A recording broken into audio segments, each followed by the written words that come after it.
One of the best Kobe models of all time is set to come back in 2025. Nike is suing 52 websites over fake sneakers. We've got heaps of exciting upcoming sneakers to talk about, including some new Salomons, more Salehe New Balance, NIGO'S collection with Nike, and another SB4 colorway announced for 2025. Bro, it's gonna be a big one. Hello everybody, it is me, Jordan Young, back with another certified hood classic. Every Saturday I do these weekly sneaker news recap videos where we talk about some of the biggest sneaker news stories from the past week, talk about some exciting sneaker announcements as well as some exciting upcoming sneakers, and generally just have a gay old time. If you haven't seen my last video explaining why my eyebrows are a little bit shaved, go ahead and check it out. Otherwise, try not to let it distract you from the otherwise amazing video. Let's kick things off by recapping this week's biggest sneakers, the Stone Island and New Balance 574. There were two colorways that dropped, and these were an instant sellout and have gone on to command something in the region of like 300 quid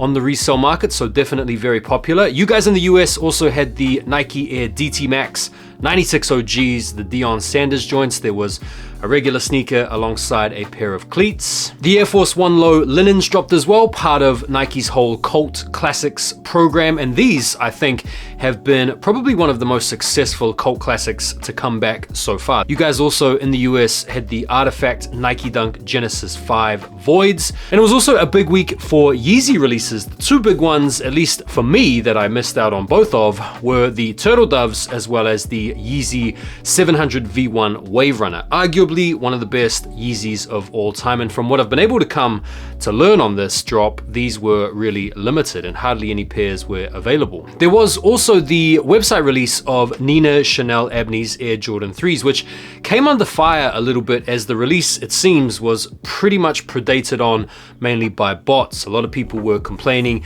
that they went through all the rigmarole that was asked of them in order to gain access to the drop, only to be beaten out by bots. And Nina herself responded in kind, saying that she was sorry that certain people missed out on their pairs and maybe they'll try and do better next time. But if you did miss out, do not worry, there is going to be another opportunity to take another L on these when these drop next week on the Nike Sneakers app, and we will of course cover all of this week's biggest sneaker releases at the end of the episode. But did you guys come up on anything this week? Feel free to let me know down below. Right, let's get into some sneaker news, and I want to start off with this story here. Nike are suing 52 websites for selling fake sneakers. This information is courtesy of Sneaker Legal, and in the 141-page court documents, they list more than 100 defendants and include all of their network accounts such as websites, Instagram, WhatsApp, WeChat, YouTube, and even Reddit. In the filing, Nike detailed the estimated damages in a spreadsheet, which are believed to be over $28 million. And according to Sneaker Legal, this is not normally done at this stage in the litigation. The documents also confirm that Nike does in fact hire third-party investigators to purchase sneakers from these websites and determine the authenticity of the shoes. In the end, what Nike are looking for here is they want these websites and these platforms to stop selling the reps. They want them to destroy all of the unsold reps, and they want them to pay Nike 3 times the sum of all illicit profits. And so this is just the latest in a string of actions taken by the likes of Nike to really clamp down on the proliferation of replica products. This past week marked the passing of an NBA legend, the man that is responsible for the NBA logo, former great Jerry West. Because of his passing, a few people have been wondering whether or not it's maybe time for a new logo, and a lot of people have been very vocal about maybe instilling Kobe as the new silhouette for the new logo. What do you guys think about that? Let me know. We've heard some rumors this week that next year we're going to be seeing an Air Max 95 City Pack. That is a number of Air Max 95s that are going to be sporting colorways inspired by some pretty important cities such as London, as well as Liverpool, as well as New York, as well as Tokyo. And this news comes hot on the heels of the news that we had last week pertaining to the Air Max 95 being converted into a skate shoe. So it looks like next year is going to be a very special year for the Air Max 95, which is totally understandable given that next year will be its 30th anniversary. We've had a preview at one of this year's most exciting collabs. It's the Nike and Nigo collection. Now the rumors are this entire collection is going to be featuring some t-shirts, crew necks, varsity jackets, but what most sneakerheads are most interested in is the footwear, and what we've had this week is a pretty good look at the Air Force 3 Escape. These are looking pretty cool, man. Pretty sweet on feet. The colorway is really nice as well. We've got a mixture of some mocha tones or some deep browns, as well as some lighter color tones with this tan, the sort of aged midsole. And whilst some of the younger generations out there probably aren't going to be too into these because they're too young to know what the Air Force 3 is or who NIGO is, I think a lot of people out there that are into fashion or into the history of Bape are going to be really interested in these. So it's going to be interesting to see how limited they choose to make these and whether or not this is going to be an ongoing project between NIGO and Nike. But I think it is a dope looking collab. I think these shoes look really cool and I'm definitely feeling these. What about you guys? Another one of the big stories this week was the news that we're going to be getting another SB4 colorway next year in a varsity red colorway. We've already learned that we're going to be getting the midnight navy colorway, and this red colorway had been doing the rounds last year. The images that we've got to go off are just these mock-ups, and between both of these mock-ups they seem to just be playing off the color blocking that we've already had on the pine green SBs. And so I don't know if the whole plan for this shoe is to just have a standard type of color blocking, but as they are currently according to these mock-ups, I think they're nice. Although I don't know how you guys feel, but I still think the pine greens are the best ones so far. What do you guys think? Arthur Carr has shared his upcoming new Salomon sneaker pack, which includes a pair of XT4s and a pair of Speed Cross 3s, and this is a motorsport inspired motif. These colorways are really nice in my opinion. Now these are dropping next week on June the 18th, and they're going to be releasing on the Salomon website as well as on the L'Art des Automobiles website, so keep an eye out for these if you're looking to come up on them. I think they're really nice. Heaps more exciting sneaker updates for 2025, including the news that one of the best Kobe's of all time, the What The Kobe 8s, are going to be returning in 2025. And if you're like me and you still have your pair from 2013 in really good condition, part of you is probably dying a little bit inside because no longer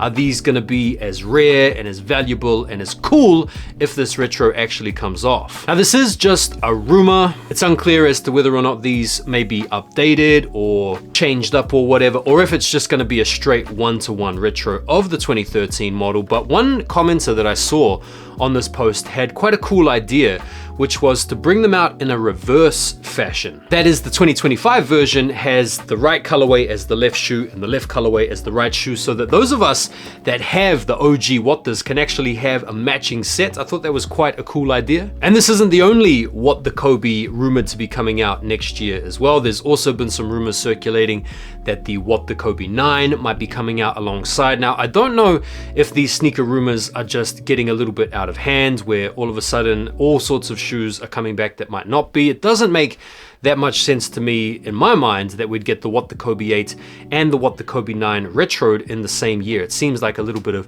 overkill to me, but this is a pretty cool sneaker. I can remember when these came out, the big trend was to take the high tops and customize them and cut them down into a low top. At least that's what I did with these. These are the Kobe 9 All-Stars, which I had custom chopped. And I think the low top 9 is a way better look than the high top 9 anyway. But yeah, what do you guys think about that? Do you think they may be doing a little bit too much if these rumors come off to be true? Let me know. They're returning. No, they're not returning. They're returning. No, they're not returning. The Jordan 12 Flue games are actually supposed to be coming out in 2025 again. We heard these rumors a few months ago now, where the shoe was set to retro and then they were cancelled in favor of this bloodline colorway that nobody cared about.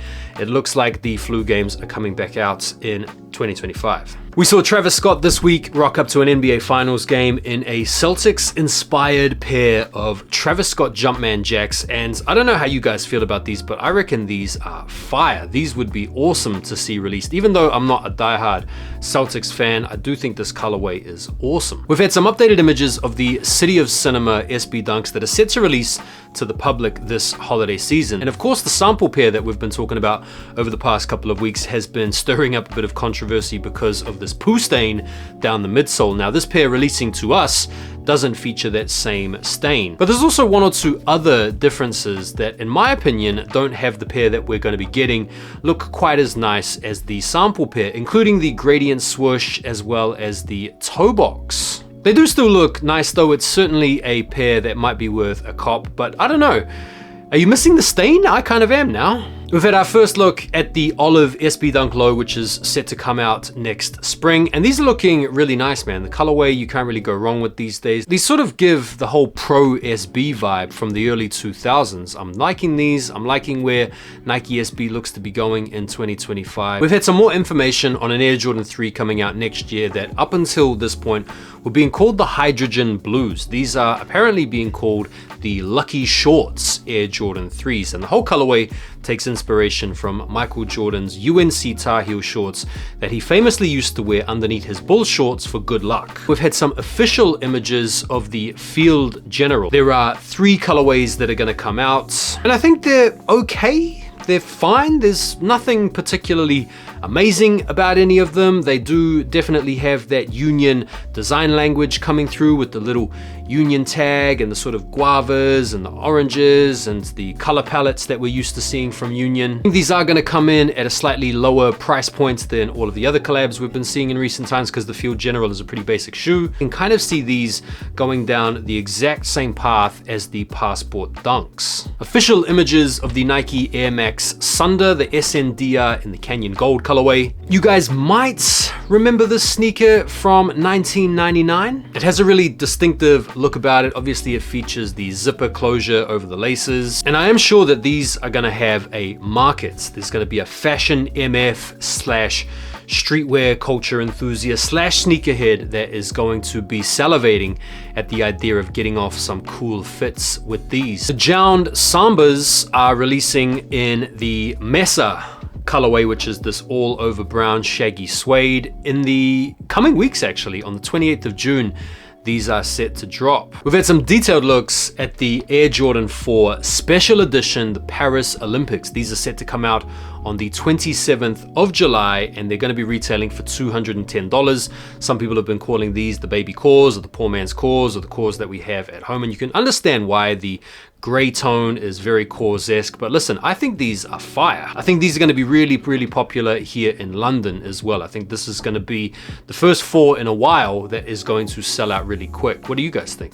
More Salehe Banbury New Balances, this time on the 530. He shared some pics this week of this really bright and vibrant colorway. No release date information on these yet, nor any pricing information either. It's kind of cool to see Salehe choosing a less popular New Balance model, the 530. I don't have any 530s, even though I guess, to be fair, they do look like a lot of other New Balance models. You have to have a really discerning eye, I feel, to be able to tell all the 990s apart from the 990s and the 530s and the whatevers. We've had another new colorway of the Air Jordan 4 RM in a light legend brown colorway. Now, we've already seen colorways including the light bone as well as the oxidized green, and probably the most hyped up pair that we've seen so far is the Nigel Sylvester collab, which had gotten everybody talking about this new exciting model. And this legend light brown colorway also looks really nice. The materials look pretty good as well. You've got a nice combo of what looks to be canvas on the upper, as well as some leather, as well as some suede around the mudguard, and then you've got this TPU cage action on the outside, and of course the Jordan 4 midsole tooling. It's a nice shoe, it's a perfectly adequate shoe, but part of me thinks that these ultimately are going to go on to just sit. Also next year, the Air Jordan 1 High 85 Shadow is going to be releasing in the summertime. Retail is supposed to be $200, and this shoe is supposed to be coming out according to the whole OG shape with a little bit of oxidation. I'm not sure if it's going to be reimagined or if it's going to be coming out like some of the recently released 85 iterations. We've had some release information on the Air Jordan 17 Low Carolina. These are set to come out on the 28th of August. $300, indicating that these are also most likely going to be coming out with the briefcase as well. Now, I talked to you guys in the last episode in my reaction to Complex Sneakers top Jordans to release so far. They had the Lightning Lows at number 3.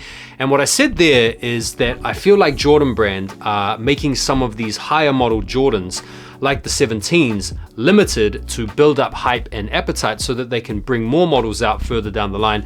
And there's already going to be a ready and waiting market to snap these things up. And I feel like this colorway is the perfect follow-up to the Lightning Lows because it's a UNC Tar Heel colorway. It's got the baby blue, the quality's looking good, the briefcase is there. And listen, I'm for it. I think it's cool to see some of the higher number Jordans getting some love. Right, let's talk about some upcoming sneakers this week. I want to start for you guys here in the UK. There are a couple of raffles out there floating around for the New Balance 1000 ALD collab in the white colorway. If you go on End right now, you can enter into the draw for these, which go live on the 20th. You've also got the same launch available for the Nina Chanel Abneys, which also are available on the 20th via raffle, and will be going live as well on the sneakers app, I think globally, on the 20th as well. So for you guys over there in the US and worldwide, the Nina Chanels are dropping on the 20th, and they're coming out alongside an entire apparel collection, most of which looks pretty cool as well. So good luck if you are trying to go for the Nina Chanels. June the 22nd, we also have a big release, the Nike Air Max 1 Huff Pack. There's 3 colorways. There's the pear colorway, the orange colorway, and the pink colorway. I'm not sure which of them is the rarest pair. You know how Huff like to do with these triple packs where they've got 2 kind of GR-ish type colorways and then 1 very exclusive colorway. I'm not sure which is which at the moment, but these are 160 bucks, and I've seen skate shops actually get pairs of these in hand. So check your local skate shop who might be wheeling these out via raffle. Otherwise, this is another release to look out for on the 22nd. And that is it for this week's sneaker wrap. Thank you guys so much for taking the time to watch the video. Do me a favor and hit the like button before you bounce, and go over and give me a follow on IG if you want to keep up with me in real time. I hope you guys have a lovely day. Enjoy the rest of your weekend, and I'll see you on the next one. Take care for now, and peace.